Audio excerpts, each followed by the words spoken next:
नमस्कार विद्यार्थी मित्रांनो, या नवीन पीडियाट्रिकच्या व्हिडिओमध्ये आपण न्यूनेटल जॉन्डिसविषयी माहिती बघणार आहोत. न्यूनेटल जॉन्डिसवर आतापर्यंत प्रत्येक एक्झाममध्ये क्वेश्चन विचारले जातात.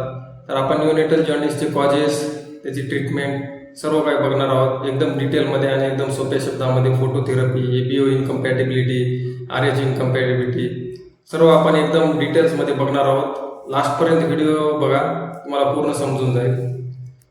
तर न्यूनेटल जॉन्डिस काय आहे?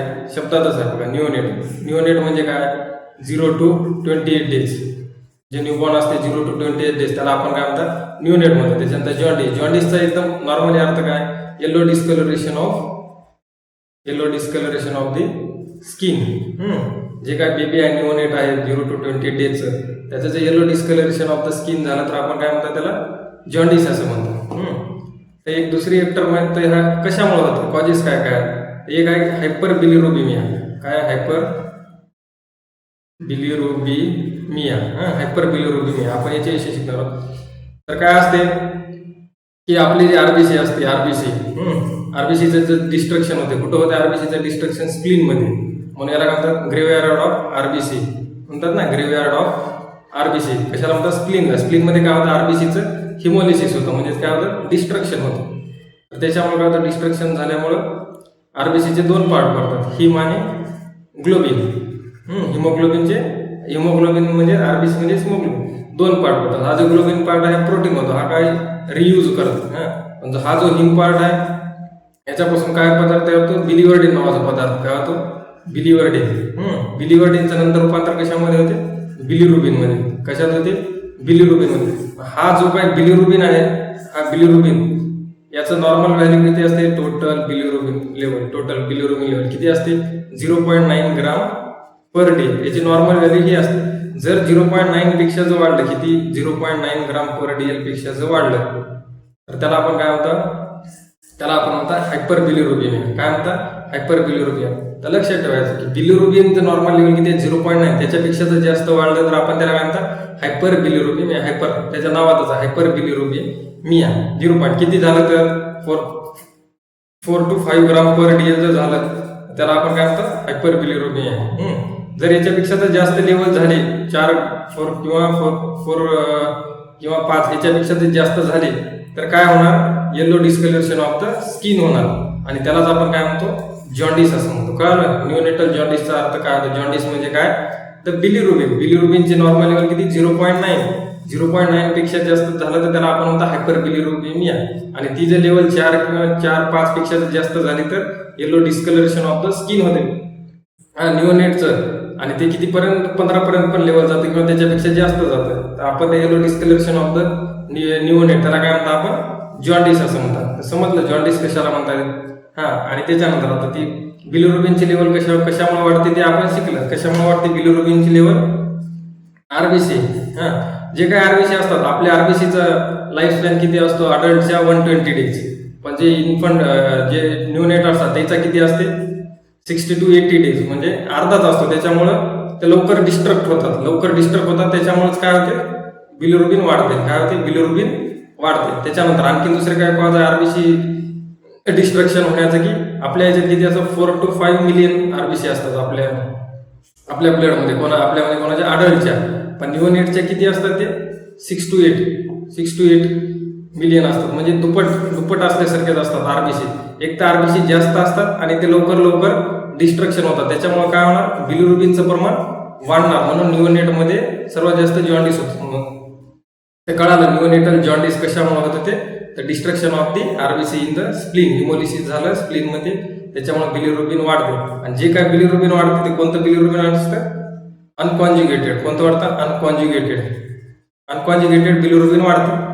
अनकॉन्ज्युगेटेड बिलिरुबिन वाढतं, जे की दोन प्रकारचे बिलिरुबिन असतात, एक अनकॉन्ज्युगेटेड आणि कॉन्ज्युगेटेड. याला इनडायरेक्ट सुद्धा म्हणतात. इनडायरेक्ट आणि याला काय म्हणतात? डायरेक्ट. याची नॉर्मल व्हॅल्यू किती असते? 0.3 असते. याची किती असते? 0.6. आणि टोटल बिलिरुबिनची किती नॉर्मल व्हॅल्यू सांगितली मी?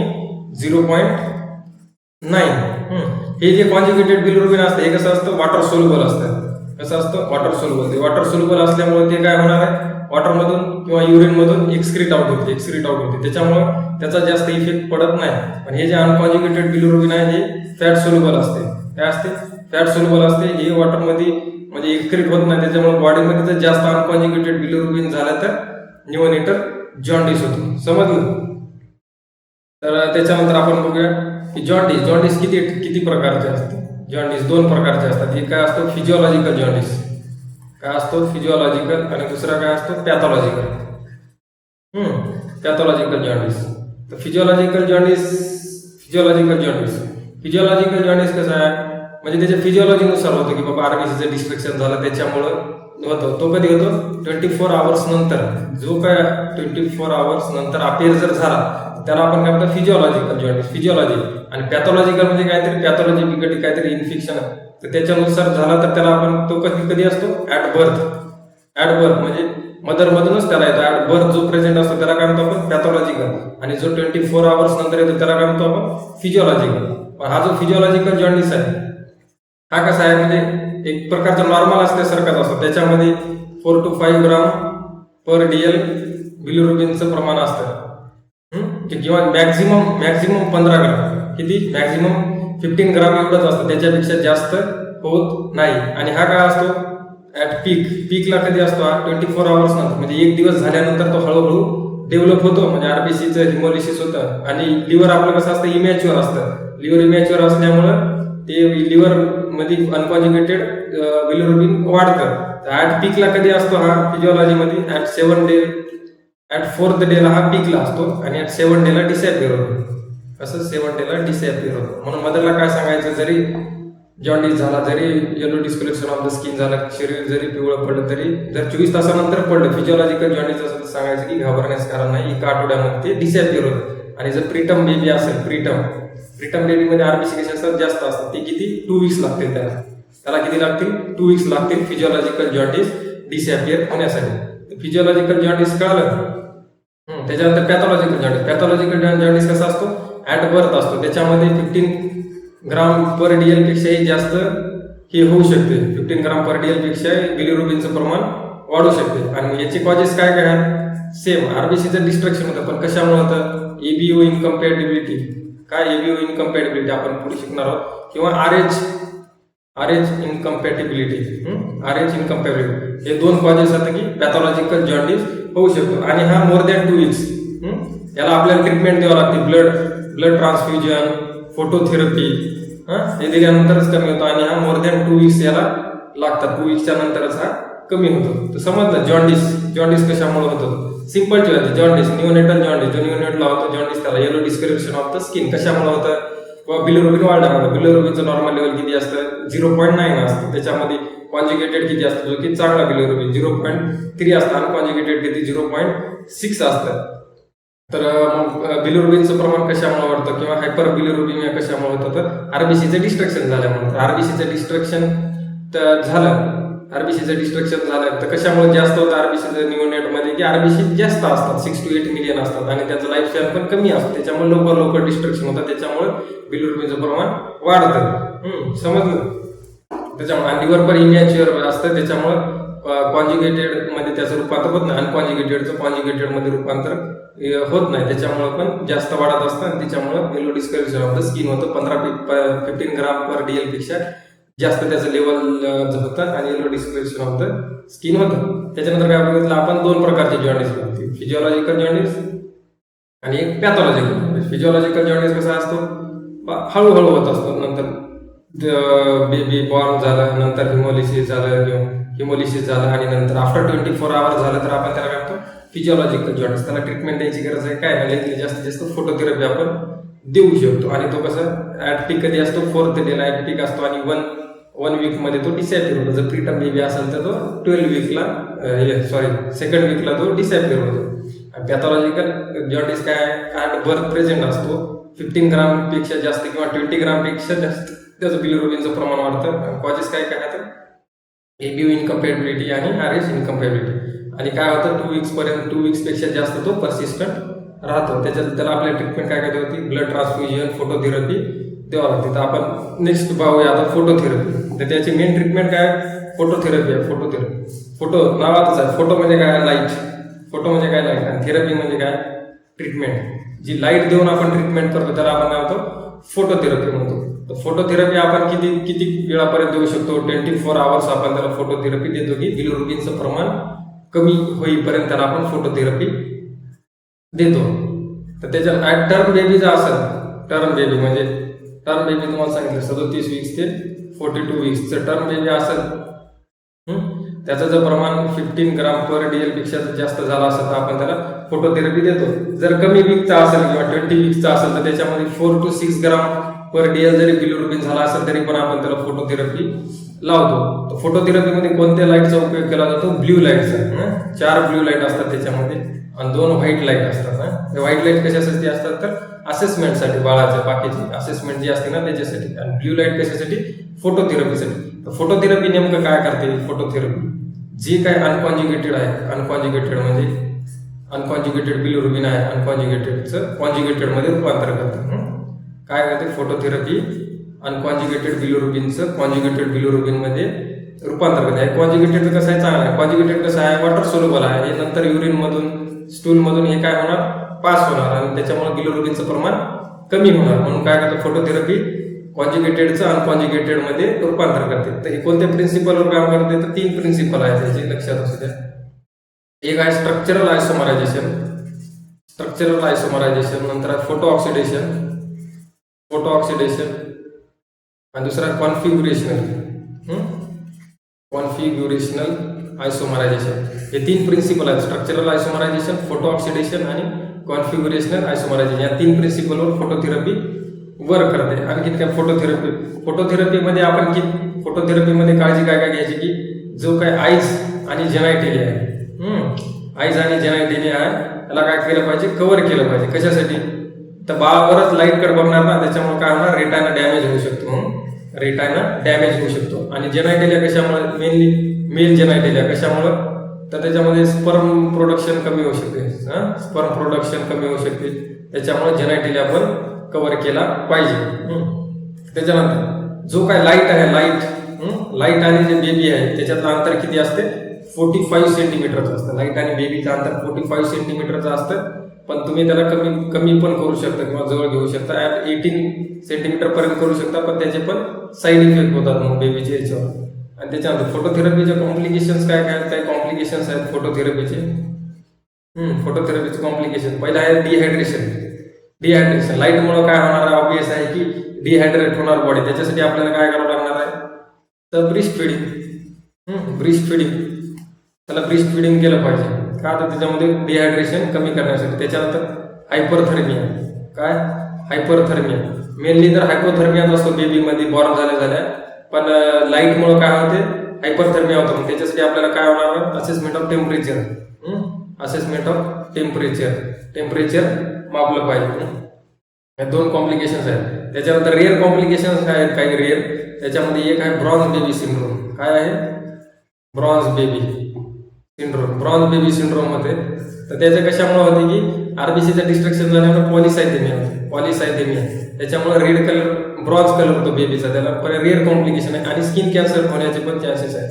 काय? स्किन कॅन्सर होण्याचे पण चान्सेस आहेत. पण रिअर कॉम्प्लिकेशन आहे, जास्त काही होणार नाही त्याच्यामुळे. तर समजलं फोटोथेरपी बद्दल काय अडचण आहे काय? काही नाही, सर्व समजलं फोटोथेरपी बद्दल. त्याच्यानंतर आहे EBO अँड RH इनकम्पॅबिलिटी. आता तुम्हाला सांगितलं किंवा पॅथॉलॉजिकल जॉन्डिस जो आहे तो कशामुळे होतो? EBO अँड RH इनकम्पॅबिलिटीमुळे बिलिरुबिनचं प्रमाण वाढतं. तर आपण बघूया आता EBO ब्लड ग्रुप. आपण बघूया काय ब्लड ग्रुप कशामुळे ठरवतो आपण? तर अँटीजनमुळे ठरवतो की त्याच्यावर जो काय अँटीजन आहे हिमोग्लोबिनवर त्याच्यानुसार आपण की ए अँटीजन असेल तर ए ब्लड ग्रुप आहे. आणि अँटीबॉडी त्याच्यामध्ये दुसरं काय असतं? एक अँटीजन असतं आणि एक अँटीबॉडी. तर ब्लड ग्रुप समजा AB आणि O हे ब्लड ग्रुप आहे. तर ए ब्लड ग्रुप आहे कशावर ठरवतो आपण? तर ए अँटीजन आहे. बी कशावर? बी. याच्यावर काय? ए आणि बी अँटीजन. आणि याच्यावर ओवर कोणताच अँटीजन नाही म्हणून आपण त्याला काय म्हणतो? नील म्हणतो की त्याच्यावर कोणताच अँटीजन नसतो म्हणून त्याला O. त्याच्यात अँटीबॉडी कोणती असते, ए मध्ये कोणती अँटीबॉडी असते, बीटा अँटीबॉडी असते. बी मध्ये कोणती असते तर अल्फा असते. ए बी मध्ये कोणती असते तर ए बी मध्ये कोणतीच नसते. आणि ओ मध्ये कोणती असते, अल्फा आणि बीटा असते. तर आता ब्लड ग्रुप मध्ये आपण एकूण ब्लड ग्रुप का देऊ शकत नाही? समजा एचं ब्लड ग्रुप आपण एला देऊ शकतो ना, आपण चेक करतो, स्क्रीनिंग करीत असतो त्याची. कशामुळे करीत असतो? आता इथं ए ब्लड ग्रुप आहे. ए ब्लड ग्रुप फक्त आणि फक्त बीटा अँटीबॉडीशीच कम्पॅटेबल आहे. कसा कम्पॅटेबल आहे?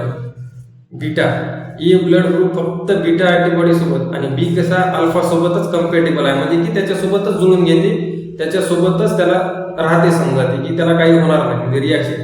जर का आपण ए अँटीजन आणि अल्फा अँटीबॉडी जर भेटले तर त्याचे काय होणार, इनकम्पॅटेबल होणार. ते काय होणार, इनकम्पॅटेबल होणार, त्याची रिॲक्शन होणार. आणि जर बीटा अँटीबॉडीला जर बी ब्लड ग्रुप सोबत मिक्स केला आपण तर त्याचे पण काय होते, काय होणार, इनकम्पॅटेबल होणार. समजलं? तसंच हे पण समजलं हो. बीटा तर ए बी काय आहे, म्हणून आपण एचं एला ब्लड वापरतो, बीचं बीलाच वापरतो, किंवा ओ जे आहे ओवर कोणतीच अँटीजन नाही ना, ओवर कोणताच अँटीजन नाही, म्हणून हा काय आहे, युनिव्हर्सल डोनर. कारण बाकीच्या मध्ये ह्या अँटीबॉडी आहेत, बाकीच्या मध्ये एला जरी आपण ओ दिलं तरी ओवर कोणता अँटीजनच नाही, त्याच्यामुळे अँटीजन अँटीबॉडी रिएक्शनच होणार नाही. आणि बीला काय म्हणतो आपण, बी त्यातल्या बी पॉझिटिव्हला काय म्हणतो, युनिव्हर्सल ऍक्सेप्टर आणि हा युनिव्हर्सल डोनर. तर त्याच्यानंतर आपण काय म्हणतो, RH इनकम्पॅटिबिलिटी. आता नेमकं काय होते RH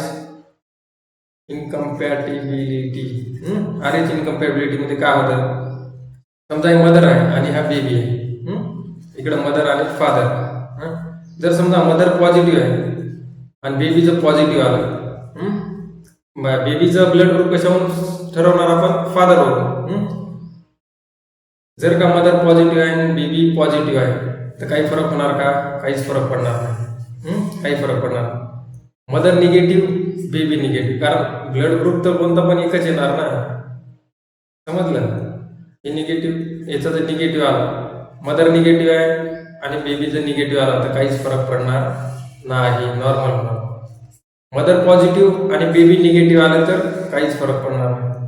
पण जर मदर निगेटिव्ह आणि बेबी पॉझिटिव्ह जर आलं त्याच्यात काय होणार माहिती आहे का? मदर करता कोणता अँटीजन आहे का? कोणता नाही. RH काय आहे, निगेटिव्ह. एक राहिलं की RH अँटीजन आहे म्हणजे काय आहे की RH पॉझिटिव्ह, हा RH आपण जर म्हणतो ना पॉझिटिव्ह निगेटिव्ह. RH पॉझिटिव्ह म्हणजे की RH अँटीजन प्रेझेंट आहे, आणि निगेटिव्ह म्हणजे काय, ॲब्सेंट आहे. लक्षात ठेवायचं. मग निगेटिव्ह आहे म्हणजे काय, इकडं RH अँटीजन ॲब्सेंट आहे, पण बेबी मध्ये कसं आहे, प्रेझेंट आहे. मग काय होणार, जी काय पहिली डिलिव्हरी होणार, फिटोमॅटर्नल ट्रान्सफ्युजन होणार. काय होणार, डिलिव्हरी जेव्हा होती तेव्हा फिटोमॅटर्नल ट्रान्सफ्युजन होणार, सर्क्युलेशन होणार, फिटोमॅटर्नल सर्क्युलेशन होणार. आणि थोडं ब्लड जे आहे ना बेबी टू मदर जाणार. बेबीचं ब्लड कुठं जाणार, मदरला एक गिफ्ट जाणार समजा. तर मग मदरमध्ये काय अँटीजन निगेटिव्ह आहे, मदरमध्ये काय फक्त अँटीबॉडी आहे. ब्लड ग्रुप कोणता असू द्या, अँटीबॉडी आहे. मग हा काय होणार, इकडचा अँटीजन गेला ना प्लसचा, आणि हे निगेटिव्हची इथं तर अँटीजन नाही पण अँटीबॉडी आहे. मग याची काय होणार, मदर काय तयार करणार, याच्या विरोधात या अँटीजनच्या अँटीबॉडी तयार करणार. मदरच्या बॉडीमध्ये अँटीबॉडी तयार झाल्या, ही तर डिलिव्हरी काय होणार, नॉर्मल होणार ही डिलिव्हरी. पण नेक्स्ट टाइम जेव्हा बेबी पॉझिटिव्ह असणार, मदर तर निगेटिव्हच आहे, काही जरी केलं तर निगेटिव्हच राहणार ना, किती डिलिव्हरी झाल्या तर. हा जो पॉझिटिव्ह अँटीजन हा बेबीचा, आणि हा जो अँटीबॉडी तयार केलेली आहे मदरनं किंवा मागच्या डिलिव्हरीमध्ये, याची काय होणार, रिॲक्शन होणार. यालाच काय म्हणतो आपण, RH इनकम्पॅटिबिलिटी. समजलं RH इनकम्पॅटिबिलिटी काय आहे. पॉझिटिव्ह काही होणार नाही, निगेटिव्ह काहीच नाही. RH इनकम्पॅटिबिलिटी मध्ये तुम्हाला एकच लक्षात ठेवायचं की मदर निगेटिव्ह कोणते असू तर, मदर निगेटिव्ह आणि baby positive, mother O negative आणि baby positive, mother O negative आणि बेबी पॉझिटिव्ह जर असेल तर सेकंड डिलिव्हरीला काय होणार, फर्स्ट डिलिव्हरी काय होणार, नॉर्मल होणार. फर्स्ट डिलिव्हरी नॉर्मल, पण सेकंड डिलिव्हरीला काय होणार, RH इनकम्पॅटिबिलिटी होणार. RH इनकम्पॅबिलिटी होणार. कधी होणार? सेकंड डिलिव्हरीला होणार. मग त्याच्यासाठी आपण काय देतो? एक रोगम नावाचं इंजेक्शन असतं. काय असतं? रोगम नावाचं. किती 300 मायक्रोग्रामचं इंजेक्शन असतं.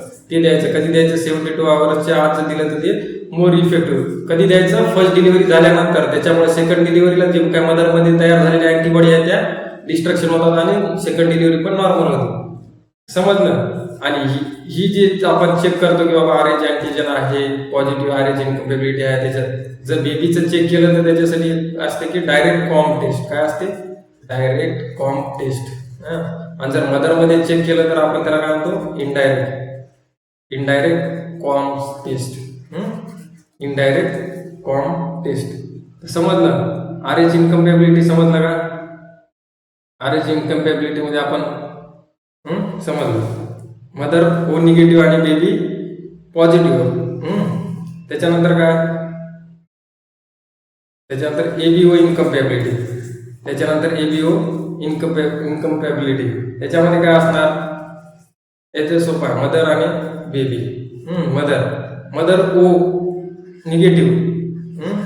मदर ओ निगेटिव्ह आणि बेबी काय असणार? मदर ओ निगेटिव्ह आणि बेबी AB काही पण असू द्या. AB काही पण असू द्या. मदर ओ निगेटिव्ह आणि बेबी AB काही पण असू द्या. इथं काय अँटीबॉडी अल्फा आणि बीटा अँटीबॉडी आहेत. अँटीजन आहे का नाही? आणि याचा अँटीजन म्हणजे एका एकमेकांना इनकम्पॅबिलिटी याची काय होणार? रिएक्शन होणार. म्हणून याला काय म्हणतो आपण? ABO इनकम्पॅबिलिटी. समजलं? ABO इनकम्पॅबिलिटी RH इनकम्पॅबिलिटी मध्ये mother negative baby positive. Mother negative baby positive. आणि ABO इनकम्पॅबिलिटी मध्ये मदर ऑलवेज ओ निगेटिव्ह आणि बेबी मग AB आणि AB पॉझिटिव्ह. समजलं? तर आज तुम्हाला समजलं सर्व. जॉन्डिस समजलं कशामुळे होतं, फोटोथेरपी समजलं, RH इनकम्पॅबिलिटी समजलं, त्याच्यानंतर ABO इनकम्पॅबिलिटी समजलं. त्याच्यानंतर आपण काही क्वेश्चन घेऊया. त्या क्वेश्चनच्या माध्यमातून तुमचं पूर्ण क्लिअर होऊन जाईल. त्याच्यानंतर पूर्ण क्लिअर करून टाकूया. पहिला क्वेश्चन काय? Physiological jaundice in infants appear. Physiological jaundice तुम्हाला सांगितलं मी काय? Physiological jaundice. फिजिओलॉजिकल जॉन्डिस आणि दुसरा कोणता असतो? पॅथॉलॉजिकल. फिजिओलॉजिकल जॉन्डिस कधी असतो? 24 आवर्स नंतर अपीयर्स होतो. ऍट बर्थला अपीयर्स होतो काय? नाही. हा कोणता आहे? Pathological jaundice. Appears at within first week of birth. First week of birth मध्ये होऊ शकतो का? हो.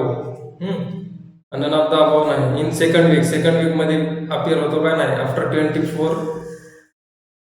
वीक्स म्हणजे काय? फर्स्ट वीक मध्ये तो अपीयर होतो 24 आवर्सच्या नंतर.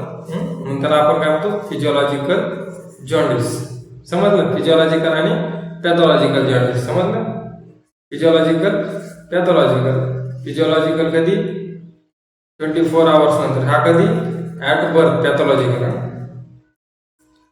One of the following is not an alert sign in newborn with jaundice. म्हणजे अलर्ट साइन कोणतं नाही म्हणा. नॉट विचारले. काय विचारले? नॉट विचारले. Clinical jaundice. क्लिनिकल म्हणजेच काय? Pathological. Pathological jaundice appears in first 24 hours of life. हे आहे काय? नाही. कसं आहे? कधी होते? पॅथॉलॉजिकल ऍट बर्थ असतं. पॅथॉलॉजिकल जॉन्डिस कधी असतं? ऍट बर्थ असतं. कॉन्जुगेटेड सिरम बिलिरुबिन लेवल लेस दॅन. काय विचारलं बघा? लेस दॅन. याच्यात कसं असतं? मोर दॅन 2 ग्राम पर डे असतं. त्याच्यानंतर टोटल सिरम बिलिरुबिन 5 पेक्षा जास्त असतं. बरोबर. टोटल सिरम बिलिरुबिन कसं असतं? 5 पेक्षा. Jaundice persist for less than 2 weeks. Less than 2 weeks असते का? नाही. मोर दॅन 2 वीक्स असते. समजलं तुम्हाला? Pathological jaundice. In which condition is the Crimmer's rule used as a clinical assessment? Clinical आता एक असते बघ Crimmer's rule. Crimmer's rule समजून घ्या. Crimmer's rule हे आहे समजा बेबी हे trunk.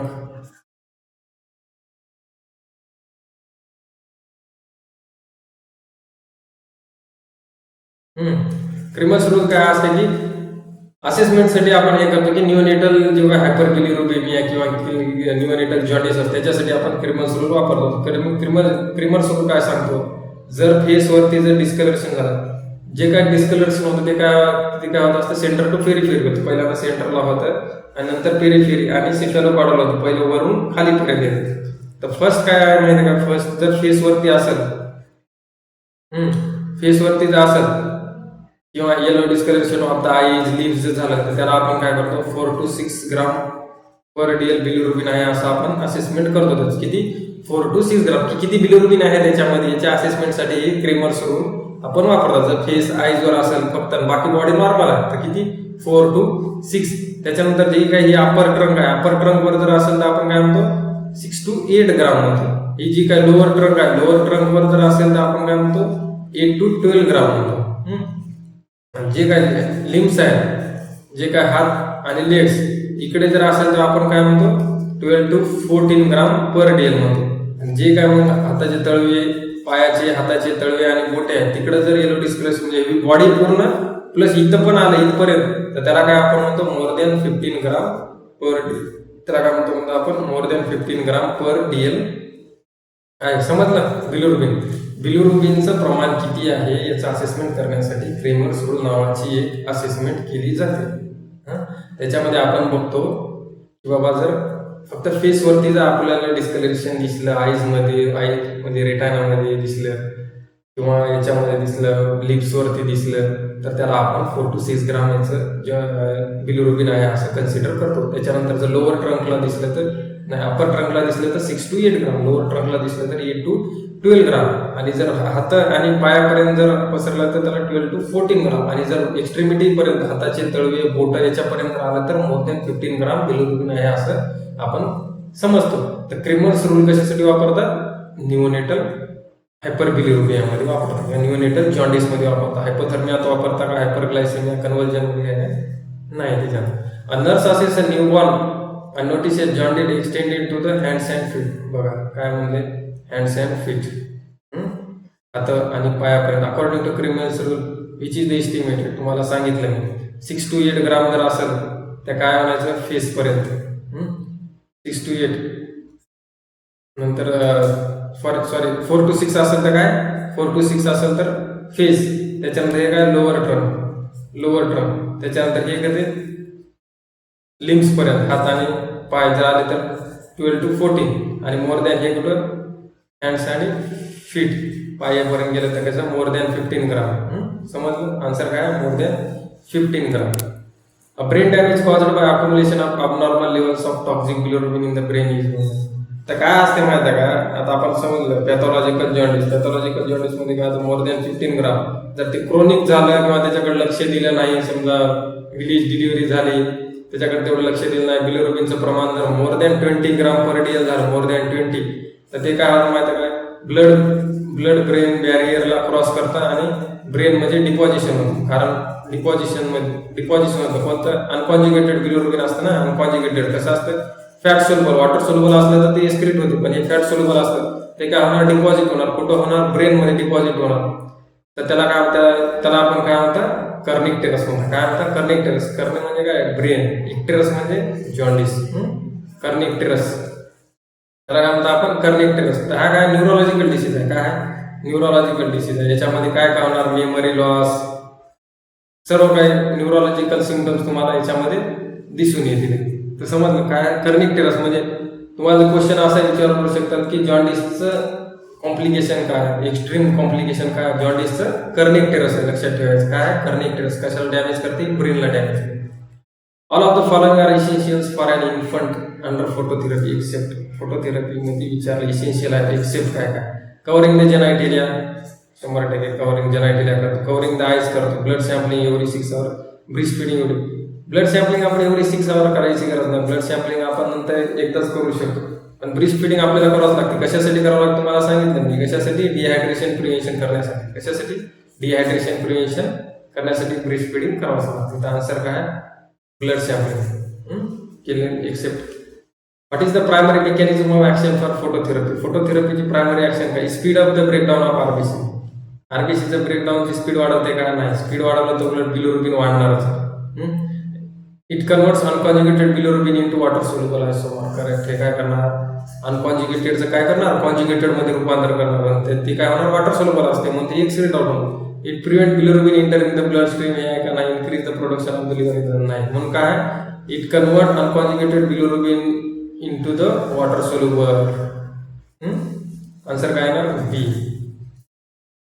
How much distance should be maintained from bili light to neonate. तुम्हाला सांगितलं मी न्यूनेट आणि बिली लाईट याच्यामध्ये डिस्टन्स किती असलं पाहिजे, 45 सेंटीमीटर. आपण 18 सेंटीमीटर पर्यंत पण आणू शकतो, पण त्याचे कसे साईड इफेक्ट होतात. आन्सर काय, D. Baby AB positive baby is born to O positive mother. हे बघा आता आपण AB इनकम्पॅबिलिटीचे बघूया आपण. मदर काय, AB पॉझिटिव्ह बेबी काय, AB positive O positive mother, born to O positive mother, developed neonate एक्स्टर, what is the most costly. बघा आता काय म्हणले, तुम्हाला सांगितलं मी मदर काय O पॉझिटिव्ह, मदर काय O पॉझिटिव्ह, आणि बेबी काय AB, B आणि A. इकडे काही पण असू द्या, काय येणार, ABO इनकम्पॅबिलिटी. काय येणार, ABO incompatibility. Mother's blood group is O negative. काय म्हणते मदर, हे काय बेबी, मदरचा काय O निगेटिव्ह आणि बेबीचा काय A positive. On day 3 baby developed neonatal icterus. Day 3ला काय झालं, त्याला इक्टरच झाला, म्हणजे न्यूनेटल जॉन्डिस. आता तुम्ही mother O negative, baby A positive इकडे येणार, अँटीबॉडी तयार होणार इथे, आणि सेकंड डिलिव्हरीला हे होणार RH इनकम्पॅबिलिटी होणार. पण इथं काय विचारलं क्वेश्चन बघा, ऑन डे 3ला जर तुम्हाला न्यूनेटल इक्टरस होत असेल म्हणजेच काय आहे, फिजिओलॉजिकल जॉन्डिस आहे. डे 3ला झालं तर फिजिओलॉजिकल जॉन्डिस आहे. त्याच्यामुळे क्वेश्चन काळजीपूर्वक वाचायचा.